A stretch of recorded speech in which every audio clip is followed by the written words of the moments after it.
La Côte d'Ivoire vient de vivre des élections qui laissent derrière elles de nombreuses interrogations. Faible participation, accusation de confusion entre pouvoir d'État et partis politiques, et un quatrième mandat jugé anticonstitutionnel par une partie de l'opposition. Aujourd'hui, une question centrale se pose. Le président peut-il encore se réclamer président de tous les Ivoiriens? Dans cette vidéo, on analyse les faits, les contradictions, les déclarations officielles et les conséquences pour l'unité nationale. Si tu veux des analyses politiques claires, directes et basées sur les événements réels, like et abonne-toi maintenant pour ne rien manquer. Il a dit, je resterai le président de tous les Ivoiriens au service exclusif de l'intérêt général. Président Jean-Paul Aureau, quand on regarde aujourd'hui ce pays, avec ce taux de participation, avec des élections, Jean-Yves a dit qu'on laissait des traces. Est-ce que franchement le président Ouattara peut déclarer, peut s'assurer d'être le président de tous les Ivoiriens? Est-ce qu'il peut incarner encore l'unité nationale? C'est possible. C'est une possibilité qui peut se faire si, il change la Constitution et que le président de la République n'est pas président d'un parti politique. En ce moment, il redeviendra le président de tous les Ivoiriens du point de vue constitutionnel. Je le dis chaque fois sur ce plateau ici. J'ai dit, en Côte d'Ivoire, nous avons un parti État, le RHDP. Parce que le président de ce parti politique, qui est en même temps le président de la République, la gestion et le fonctionnement de ce parti se confondent avec la gestion des affaires de l'État. Voilà pourquoi un responsable d'un parti politique, en l'occurrence Adama Bitogo, s'est permis à un moment de l'histoire de la Côte d'Ivoire de menacer un président d'institution, c'est-à-dire le président de l'Assemblée nationale, que s'il ne voulait pas rentrer dans le parti, le RHDP, il fallait qu'il libère son siège de président de l'Assemblée nationale. Son tabouret, pour faire plus simple. C'était l'expression. Oui, le tabouret, le tabouret. Voilà, je ne veux pas utiliser cette expression. En réalité, parce que dans les esprits des gens, le parti, le RHDP, c'est l'État de Côte d'Ivoire. En réalité, ce n'est pas cela. Mais ce qui crée ou permet cette confusion, à mon sens, c'est parce que déjà le président de la République est président de l'Assemblée nationale. Peut-être que c'est un engagement... Le président de quoi? Le président de la République est président du RHDP. Parce que là, on n'est plus dans le parti État. Là, on est dans la confusion des pouvoirs. Voilà. Et président de la confusion des pouvoirs. Mais quand on arrive à ce niveau-là, où le parti, la gestion du parti se confond à la gestion de l'État, mais on arrive naturellement à la confusion des pouvoirs. Ça, c'est clair, tout à fait clair, parce que c'est le président qui est l'exécutif d'un certain nombre de circonstances qui nomme certains cadres ou les présidents d'un certain nombre d'institutions. Dans le cas du Conseil constitutionnel, on le voit. Dans le cas de la magistrature, voilà. Donc, quand on arrive à ce stade, moi, je me dis peut-être que... Non, le président n'est pas dans le Conseil de la magistrature. Bon, merci. Je savais que tu avais réagi là-dessus. Peut-être que le président de la République va engager une proposition de modification de la Constitution. Mais président, même s'il change, s'il n'est plus président du parti et qu'il a la main sur le parti... Non, je ne vois même pas ce que ça change. C'est pas un coup d'épée dans la montagne. Je suis d'accord avec toi. Si Je ça suis change d'accord. quelque chose. Ça change quoi? Je ne vois pas ce que si. Non, mais ton accord avec moi je suis d'accord n'est avec pas toi. juste. Je te comprends. Quand on est C'est du président, civisme pour toi. quand la Constitution autorise Nous sommes d'accord. qu'un président de parti politique soit en même temps président de la République, ça fait que ses actions qu'il mène, ses décisions au sein de l'appareil partisan et au sein de l'appareil étatique se confondent. Bien. Voilà là où je trouve. Deuxièmement, cette possibilité qui s'offre à lui de modifier la Constitution ou qu'on passe à une autre Constitution, on va engager certainement, on va vers une 4e République. Hein. Un 5e mandat.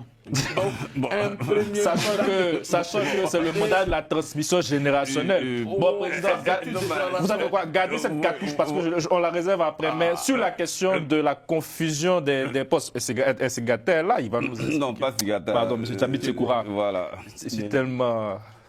Bon, moi, si... Est-ce que vous comptez changer ça? Non, mais tout le temps, je le dis, tout ce qui concerne la gestion du pays, le président, il est pleinement engagé pour prendre les décisions idoines qu'il faut. S'il trouve nécessaire de faire des changements, il le fera. Ça ne vous dérange pas, vous, président du parti? Ça gêne. En quoi est-ce que cela devait déranger? Ben, c'est ce qu'il vient de dire. Oui, mais ça ne me dérange pas. Pourquoi? Parce que dans la gestion quotidienne du pays, il n'y a pas de confusion. Si, il y a une Non, mais confusion. Je vous ai sorti un exemple. Laisse-moi, un responsable. j'arrive. Monsieur Laisse-moi Adama finir. Bictogo Mais laisse-moi était finir. secrétaire exécutif. Laisse-moi finir. Était secrétaire exécutif. Président, laisse-moi finir. Mais laisse-moi finir. Tu disais tout à l'heure que, comment on appelle, pourquoi il est président du parti, il est président de la République. Oui. Et tu disais aussi tout à l'heure qu'il était aussi président du conseil de la magistrature, ce qu'il n'a pas fait. Mais si je suis dans ta logique, mais pourquoi est-ce que tu dirais pas aussi qu'il ne soit pas le chef suprême des armées? Non, ça. Non, dans ta logique. On peut être dans ta logique, puisque tu veux qu'il se défende de tous ces prérogatives. Non, c'est pas de ça, il s'agit. Il s'agit de ça. Non. Il s'agit de ça. Non, revenons à la question de base. Il veut rassembler, il se dit le président de tous les Ivoiriens et il a un titre de président de parti. Laissez-moi finir. Donc, Il est président d'un clan ou bien d'un clan. Pas du tout. Pas du tout. Je vais prendre un exemple très précis. oui. Quand on est allé à Ebimpe pour le congrès, les militants lui ont demandé de se prononcer là au stade s'il veut être candidat. Il a dit non, il ne se prononce pas. Parce que pour être président de la République de Côte d'Ivoire, il sera le président de la République de tous les Ivoiriens. Ce n'est pas le président de la République du RHDP. Mais Thiam n'a pas demandé l'avis du RHDP pour être candidat. Hein. Mais Ni Gbagbo. Oui, mais après, je parle de mon parti. Je parle de mon parti, je ne parle pas du PDCI. On ne va pas encore rentrer dans toutes ces argumentations. Non, mais en fait, là, ce que vous dites, ça donne l'impression d'un parti État. On attend que les Ivoiriens se prononcent pour que je sois candidat. Là, les Ivoiriens non, je n'ai pas dit ça du tout. Qu'est-ce que vous avez dit? J'ai dit que quand les militants lui ont demandé au stade de se prononcer sa candidature, il a dit que ces décisions-là ne se prennent pas à partir, comme on appelle, du microsome du RHDP. Il s'est donné le temps nécessaire et vous avez vu tout le temps qu'il a pris avant de déclarer candidat. Il fallait faire un petit voyage entre-temps. Bon, oui, après, Laissez-le terminer. J'arrive à cette situation. C'est son petit frère, le ministre de la Défense, qui lui a demandé pardon pour qu'il soit candidat, n'est-ce pas? Bon, non, je n'en sais rien. Ah, c'est lui qui a dit. C'est lui-même qui l'a dit. Bon, s'il a dit, demandons, dites-le, le président a dit que lui, il a pris sa décision en juillet. Le président lui-même, il a dit. Donc, ce que son petit frère dit, est-ce qu'il aussi... Bon, allez-y, terminez, Djekoura. Terminez, président, s'il vous plaît, président, c'est bon. Ne venez pas créer une embrouille familiale sur ce plateau. Terminez, Djekoura. Donc, maintenant, je voulais rebondir sur ce que le jeune frère Bon Coulibaly a dit, et puis Robert... Norbert, pendant la pré-campagne et puis aussi pendant la campagne, sur ces différents plateaux-là, j'ai vu des personnes ici qui étaient à la recherche du soutien de l'Occident, de la France, des États-Unis notamment. Et il y en a qui ont payé des cabinets de lobbying à peu de $230 000 pour avoir ces soutiens-là. Aujourd'hui, que ces pays-là soient représentés lors de la cérémonie d'investiture du président de la République, et comme me disent que c'est un non-sens, que ce n'est pas important. Mais on n'a jamais dit ça. Mais dans c'est ce que vous... On n'a jamais dit non-sens. C'est ce que vous dites. Pas du tout. C'est ce que vous dites. Quand vous dites que c'est pas important, vous avez survolé ma question sur le rassemblement. On n'a jamais dit un non-sens. J'ai des propos de Jean-Yves. Qui dit que c'est pas important, que c'est des pays qui ne sont pas démocratiques. Non, il n'a pas dit ça. En fait, tu vois, le problème, c'est ça. Il a dit de regarder le profil. Quand il profite, il faut vraiment... Laissez terminer. Tu as eu à le dire, et tu as fait la précision pour les présidents qui étaient présents. Donc maintenant, il ne faut pas tomber dans... Non, j'ai dit que c'est pas idiot ce qu'il a dit en termes de... Enfin, c'est pas aussi... Bon, là encore, tu viens de dire... Si je peux peut-être... Non, j'ai pas fini. Donc maintenant, non, j'ai pas fini. Que l'idéal serait de rafraîchir la mémoire de notre année. Non, mais pas ce qu'on a dit. Pour chuter, non, j'ai tout compris. Voilà, ok. Maintenant, la constitutionnalité... c'est derrière nous tout ça. Non, mais pourquoi c'est derrière nous? Puisque... On t'a posé une question. pourquoi on parle de quatrième mandat? On parle de quatrième mandat. On sait tous que c'est un quatrième mandat.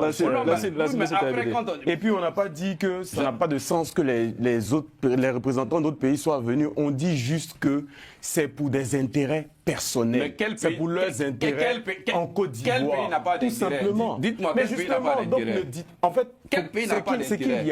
Ce qui est important de faire comprendre, cher aîné, c'est de faire comprendre que lorsque quelqu'un se déplace pour venir chez toi, par exemple, soit c'est pour ses intérêts. Si moi, aujourd'hui, Lancine, je vais chez vous, peut-être qu'il y a votre fille qui m'intéresse, ou peut-être que, voilà, vous avez fait un travail formidable. Mais avant de venir chez vous, si c'est pour votre travail formidable, j'aurais au moins pris le soin d'en parler, de faire une annonce officielle pour féliciter le président Alassane Dramane Ouattara pour son quatrième mandat anticonstitutionnel. La Côte d'Ivoire aujourd'hui n'est pas un pays crédible. La Côte d'Ivoire aujourd'hui est passée, malheureusement, sur la liste noire.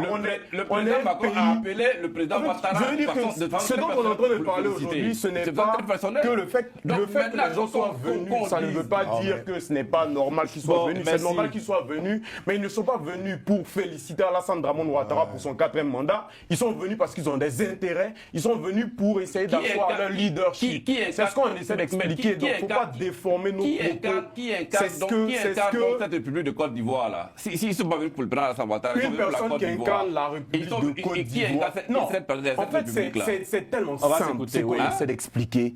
Il faut que mon grand frère ou mon aîné ici présent comprennent que nous ne sommes pas contre le fait que les gens soient venus en Côte d'Ivoire. C'est pas ce qu'on a dit. Mais vous minimisez. Ce qu'on dit, on ne minimise pas, on dit ce qui est.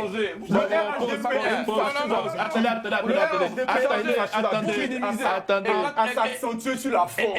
La forme n'intéresse pas tout le monde. Tous les dictateurs, que ce soit on s'entend plus, on s'entend plus. Tous les dictateurs, en fait, ils font tout cette cérémonie, monsieur. Cérémonie-là pour essayer de maquiller la dictature de la Côte d'Ivoire. C'est pas monsieur pire que ça. Représentant. Bon, moi, je ne sais pas. Tant qu'on restera dans les histoires de personnes, on ne comprendra pas. Non, on ne parle ni du président Laurent Gbagbo, ni du président Tidjane Thiam. Il faut qu'on parle d'un système. Un système qui a instrumentalisé la justice. Un système qui a instrumentalisé. Et quand on parle aussi de Thiam, Monsieur, c'est le représentant du je vous ai jamais vu ça en fait. C'est incroyable. Là, nous sommes en train de parler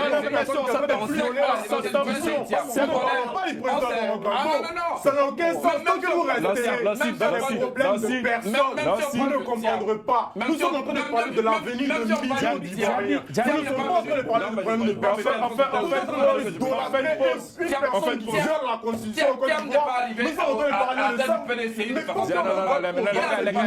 Mais pourquoi monsieur, le représentant du RHDP, pourquoi votre combat se limite à des personnes? Nous sommes en train de parler d'un État, nous parlons d'une nation, nous parlons de la vie des Ivoiriens. Et quand vous parlez du président de la République en ces termes désobligeants, vous parlez de qui se passe, monsieur, si vous cherchez à remplir votre portefeuille, ça ne vous concerne pas. Ce qu'on dit n'a rien à voir avec une personne. Nous ne parlons pas du président Laurent Gbagbo, nous parlons d'une personne qui a violé la Constitution, qui est en train de faire un quatrième mandat anticonstitutionnel et qui a des partenaires qui ont leurs intérêts en Côte d'Ivoire, qui sont venus pour leurs intérêts et pour montrer à Alassane Dramane Ouattara que sans leur aval, il n'est rien. Merci. C'est ce qu'on essaie non. Continuez, allez-y, mais on tourne en rond. Non. C'est bon. C'est bon. C'est bon. C'est incongruité le moins fort, mais c'est vous qui dites des incongruités, monsieur. C'est bon. C'est incroyable. Vous attendez à avoir quelque chose de plus crédible que ça. Non. Je laisse les auditeurs dire qu'il va dans tous les sens. On parle d'un État, on parle d'une personne. On parle de l'investiture d'Alassane Dramane Ouattara, on parle de Laurent Gbagbo. C'est vous qui allez dans tous les sens, monsieur le représentant du RHDP. C'est incroyable, j'ai jamais vu ça. Jean-Yves, est-ce que le président Ouattara peut rassembler aujourd'hui les Ivoiriens après cette élection? Oui, moi je pense que c'est une question de volonté, hein. Si le président Ouattara veut, il peut. Mais je pense que les derniers propos qu'il a eu à tenir, je pense, je vais encore revenir là-dessus. Surveillez vos quartiers car les chiens peuvent repasser.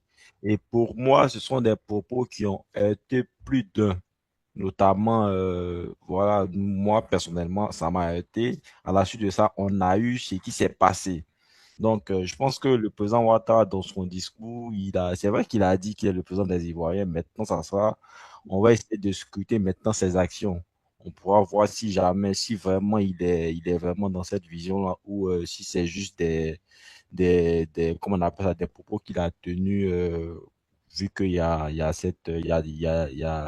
plusieurs délégations qui sont présentes, donc il faut tenir des propos pour essayer d'enjoliver un peu la chose. Voilà, donc on va scruter ses actions et puis on pourra maintenant, à travers ses actions, voir. Mais je pense que, comme je le disais tout à l'heure, c'est une question de volonté. S'il veut, il peut. Sigata. Oui, je suis totalement d'accord avec Jean-Yves, mais ce qu'il faut dire, c'est que faut contextualiser la parole du président. Mais permettez-moi, hein, avant de répondre à la question, intervenir rapidement sur l'ancien Gon. Euh, Finalement, tout le monde s'attaque à moi. Il faut pas prendre le temps de te calmer. Laisse qu'il parle. Non, c'est moi le modérateur, c'est moi qui donne la parole, allez-y. Non, je voulais quand même m'excuser parce que si ça a été interprété comme le fait que j'ai traité des gens de malades, non, c'est sorti de ce contexte, ça n'a jamais été mon cas. Nous nous connaissons, c'est pas la première fois que je fais vos plateaux et d'autres plateaux. Donc, pour rassurer mon frère, l'enseignant bon, que je n'utilise pas l'IA, j'ai fait plusieurs plateaux ici. C'est la première fois que je devais être là aujourd'hui, mais malheureusement, pour des contraintes organisationnelles, avec la famille Joncture restant en duplex. Donc, c'est la première fois que je suis en duplex. Donc, j'utilise pas l'IA. Et puis, comme tu peux le voir, j'ai pris la peine de noter 97% des discours du président que j'ai écouté sur Facebook. Donc, oui, j'ai une frère, je te rassure que je suis pas intelligent peut-être comme toi, mais voilà, je ne regarde pas l'IA pour mes interventions, comme quand je suis sur les plateaux télé, et ça fait 20 ans, que j'ai quitté l'INPHP. Donc, je vais dire, on peut parler. Donc, maintenant, pour parler de le président Alassane Ouattara, il a toujours été le président de tous les Ivoiriens. Et je pense que quand Jean-Yves dit que ça va dépendre de la volonté, oui, ça va dépendre de la volonté du gouvernement et de l'ensemble de la population. Et quand je parle de l'ensemble de la population, c'est la société civile et tous les autres partis politiques. Si aujourd'hui tout le monde s'inscrit dans cette démarche-là de paix, de stabilité et que on respecte tous les accords, ou du moins tous les processus de dialogue, oui, je pense que on aura une Côte d'Ivoire beaucoup plus unie, une Côte d'Ivoire solidaire, et donc ça va faciliter justement tous les chantiers que le président Alassane Ouattara va mettre en œuvre pour qu'on puisse avoir cette croissance, laquelle croissance va bénéficier à tout le monde. Donc oui, ça va dépendre de la volonté du gouvernement, mais de la volonté de l'ensemble même de la classe politique. Donc voilà, c'est ce que je voulais dire par rapport à ça. Est-ce que ça ne passe pas aussi par des mesures, je dirais, d'apaisement envers les opposants? Ben oui, c'est ce que je dis. Ça, je dis ça de façon globale. Et puis, dans les détails, trouver justement des mécanismes de sorte à ce que on puisse avoir des interactions fréquentes avec les membres de l'opposition. En tout cas, je suis convaincu, nous avons confiance en lui, qui va créer le cadre de se parler avec et vous voyez dans son discours, il a eu cette brillance-là de saluer quand même ses opposants politiques. Il a salué tous ceux qui étaient en concurrence avec lui pendant l'élection. Et pour moi, j'ai trouvé ça élégant. Ça montre que, en tout cas, le président Alassane Ouattara, aujourd'hui, là, pour son dernier mandat, qui est consacré à la transmission générationnelle, il y a aussi cette volonté-là de réunir tout le monde et puis de faire table rase sur les différences qu'on a pu avoir. Mais l'essentiel de son discours, c'est que nous sommes tous les enfants de ce pays. C'est vrai qu'on se marche dessus, un peu comme les dents et la langue, mais ça veut pas dire que on doit se regarder en chien de faïence de façon définitive et qu'il y a moyen qu'on se mette ensemble pour avancer. Donc oui, moi j'ai confiance que on aura cette Côte d'Ivoire là où on sera tous voilà, contents, heureux et travailler ensemble. Norbert, La question reste ouverte. Le président peut-il encore rassembler les Ivoiriens après ce 4e mandat contesté? Ton avis compte énormément, surtout sur un sujet aussi important pour l'avenir du pays. Dis-moi en commentaire, que faudrait-il concrètement pour restaurer la confiance nationale? Et si la vidéo t'a aidé à mieux comprendre le débat, abonne-toi et partage-la autour de toi. Ceci aide énormément la chaîne.